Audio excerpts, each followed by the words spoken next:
In 2016, the Lord began to stir in Andrew and me a vision for doing something new. We lived in a big city that seemed great on the surface. Lots of people, smiling faces, exciting growth.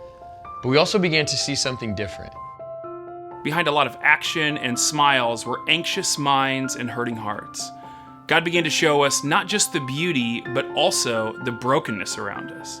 And the more we looked around, the more we felt burdened to do something about it. The reality is we had very little direction, resources, or momentum, but we knew we had a big God with a big mission, and we believed God might use us to bring hope to those hurting. So we began a journey to help reach a lost and broken city. And although we had some ideas and dreams, we had no idea what God had in store for our church family. So we started. In the fall of 2016, we asked some people to join us in planning a new church in Omaha. We set a date, shuffled a few people into a living room, and began to pray. By January of 2017, we outgrew the house we were meeting in, so we launched 5 city groups meeting throughout the city. No Sunday gatherings, no high-level organization. All we were at this point was small communities of people meeting in different houses, just praying, singing, and eating together. After a few months, we set a date in April for our church to gather on a Sunday. Around 100 people were looking to us to lead, but we had no physical location to meet.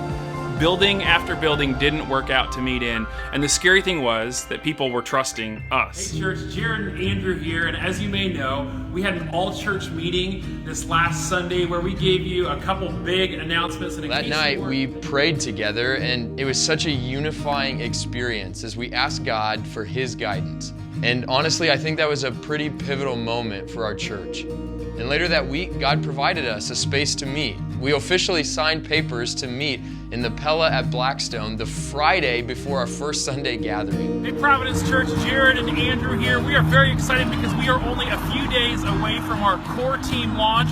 We are standing here at the corner of 41st and Hardy. So we met for 4 months every Sunday to share a meal, sing, pray, and to form the vision of this church and to break into small groups to discuss how could we live this out as a new community. It was some of the most special Sundays in the life of our church, and the community continued to grow. Finally, on September 10th, 2017, we officially and publicly launched Providence Church. Hey everyone, Andrew and Jared here, and we are excited to announce the public launch of Providence Church. It was a surreal moment. It was a year in the making, a year of recruiting, a year of praying, a year of dreaming, a year of taking wild steps of faith, a year filled with wonder, a year believing God was going to do something amazing. We saw people come to faith, grow as a family, and love the Lord deeply. Before coming into Providence, I was broken. I made excuses for everyone and everything. I needed something bigger than myself to help me get back on track. I was 2 blocks away at Santa Monica, and we were given an option one day to go to a meeting or go to church, and I knew that I needed to be at church. He was like, I need you to hear me. You have a purpose, and it's time for you to live that purpose. And when I got to Omaha and ran into Providence, you guys guided me. You embraced me and showed me what it was like to just sit and listen to God's word and feel safe. So in that process, we created a community with Providence, and you guys have always welcomed us. You've always welcomed my family, and I learned from you. I learned what it looks like to have a relationship with Jesus Christ.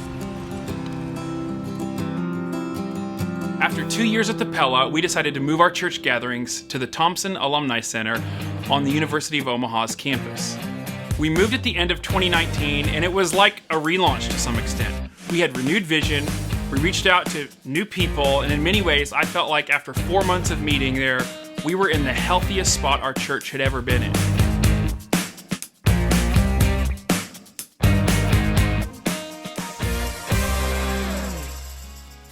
When we transitioned from North Carolina to Omaha, we were looking for a home, a family church that we could call our own and to be a part of that community. And so Providence really opened us up with open arms. We walked through the door, received hugs. All our kids were running around and playing with other children. And so it was just a unique, welcoming environment, and that's what we were looking for. We really enjoyed Providence. We've loved our time here, the support that we've had over the last 3 years that we've been a part of this family. Then COVID hit. Today I am officially declaring a national emergency. Call off our gatherings for tomorrow morning, so we So won't that be means gathering. on Sundays as well as city groups will just be canceled for the next couple weeks. After 5 months at the TAC, we canceled all in-person gatherings and moved to hosting virtual gatherings. But as hard as that was, even that season was marked by God's providence. We had no idea what was next, but God provided through our church family again. A man in our church offered up an amazing space to record. We had some incredible people to help out with video, audio, and putting everything together so that we could make the best out of a bad situation. It wasn't ideal, but God was faithful to serve our church in the best way during that season. In fact, we even saw God begin to reach people through these online gatherings. But I pray that tonight we will feel the weight of the crucifixion. In March of 2020, our city group at the time was meeting on Zoom, and we had challenged the people in our group to do the 3x3 prayer, which is where you pray for 3 people in your life that are not walking with the Lord for 3 minutes a day. Jacqueline was one of the people that I had been praying for, and someone that I had sent the Easter link to and invited her to watch our service online. I remember in the midst of COVID just praying in my room for the first time in forever, praying for some sort of good news. And then out of the blue, Rachel texted me the Easter service of Providence, and I watched it. Didn't really understand it, but I loved it, and I kept watching it that whole summer, realizing that I needed to actually take a step of faith and go into a community. So I started going to church at Providence here at Midtown, and I really just had a moment where I was like, this is what I want. I want Jesus. And that was only the beginning of my new life with Jesus. But even as God was faithfully present with us in this time, we desperately desired to gather again in person as soon as we could. We asked God to provide a space once again. And this time, God provided through a church in our city. We were able to meet at City Light Church on Sunday evenings. We gathered every Sunday evening for a year. It was during this time that we held a baptism service at the end of the craziness that was 2020, and we had the largest baptism celebration since planting the church.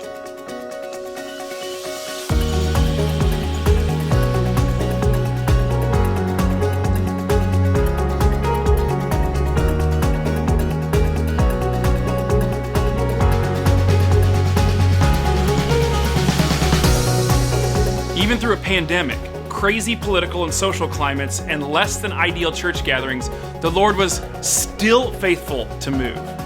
But at the end of 2020, we had another unforeseen challenge.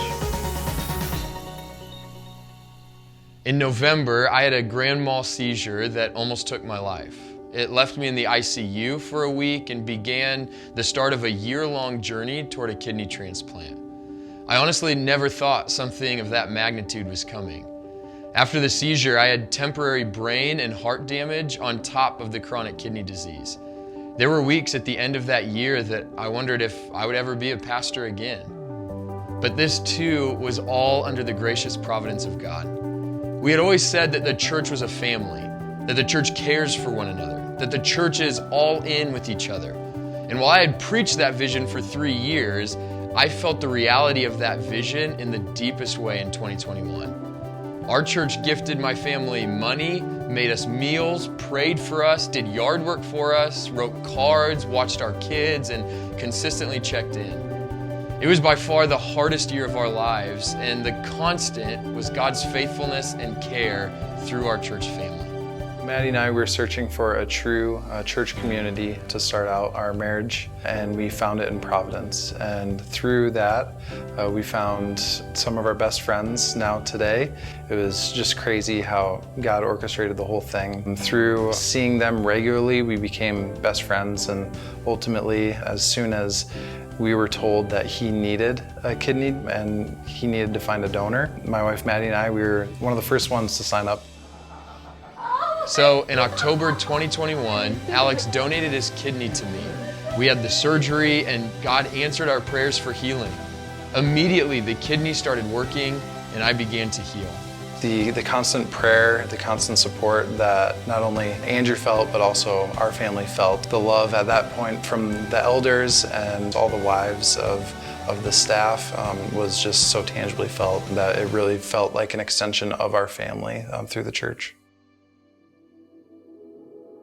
But as God so often does, he began to work powerfully through all these trials. Our church moved back to UNO's campus. We saw our college ministry begin to reach more and more people for Christ. Our city groups multiplied and expanded to new parts of the city. Our kids ministry began to take off with new families. We helped fund a couple church plants domestically and overseas, and we saw growth as new people joined our community.